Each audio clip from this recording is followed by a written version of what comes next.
ইয়েমেনের হুতি নিয়ন্ত্রিত অঞ্চলগুলোতে বড় ধরনের বিমান হামলা চালিয়েছে ইসরায়েল। সোমবার ভোরে চালানো এই অভিযানে দেশটির ৩টি গুরুত্বপূর্ণ বন্দর এবং একটি বিদ্যুৎ কেন্দ্র লক্ষ্যবস্তুতে পরিণত হয়। ইসরায়েলি প্রতিরক্ষা বাহিনীর দাবি, হুতিদের সামরিক ঘাঁটি এবং নজরদারি অবকাঠামো ধ্বংস করতে এই হামলা চালানো হয়েছে।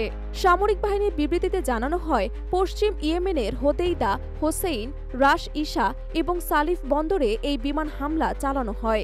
একই সঙ্গে হামলা হয় রাশকান্তির বিদ্যুৎ কেন্দ্রে, যা ওই অঞ্চলের অন্যতম প্রধান বিদ্যুৎ সরবরাহ কেন্দ্র হিসেবে ব্যবহৃত হতো। ইসরায়েলি সামরিক বাহিনীর দাবি, হুতিরা এসব বন্দর ব্যবহার করে আন্তর্জাতিক জলসীমানায় বাণিজ্যিক জাহাজে হামলা চালিয়ে আসছিল। এক বিবৃতিতে বলা হয়, হুতিরা বেসামরিক জাহাজের বিরুদ্ধে হামলার ঘাঁটি হিসেবে এসব বন্দর ব্যবহার করছিল। আঞ্চলিক এবং আন্তর্জাতিক নিরাপত্তা নিশ্চিত করতে তারা এই অভিযান পরিচালনা করেছে।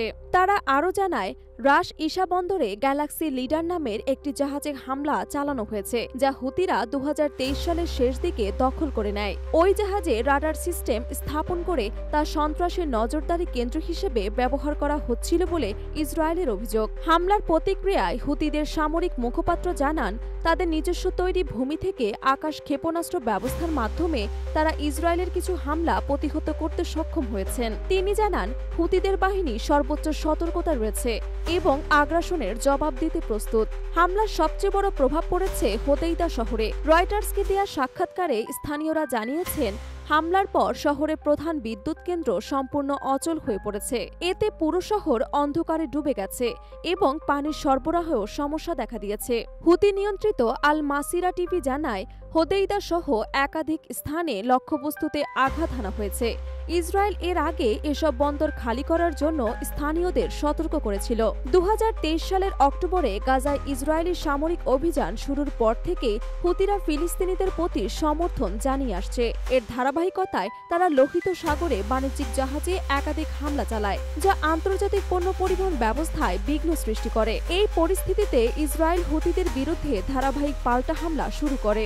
বিশ্লেষকরা বলছেন, ইয়েমেনে এই হামলা শুধু হুতিদের বিরুদ্ধে সীমাবদ্ধ নয়, বরং এটি মধ্যপ্রাচ্যের সার্বিক নিরাপত্তাকে আরও জটিল করে তুলেছে।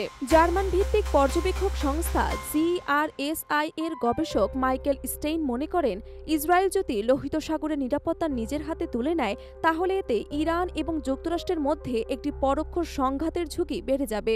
ইসরায়েলের এই হামলা ইয়েমেনের সাধারণ মানুষের জন্য বিদ্যুৎ এবং পানির সংকট তৈরি করেছে। পাশাপাশি আন্তর্জাতিক নৌপথেও নিরাপত্তা হুমকি সৃষ্টি হয়েছে। পরিস্থিতির আরও অবনতি হলে তা শুধু মধ্যপ্রাচ্যে নয়, বৈশ্বিক রাজনীতি এবং বাণিজ্যেও ব্যাপক প্রভাব ফেলতে পারে বলে আশঙ্কা করা হচ্ছে।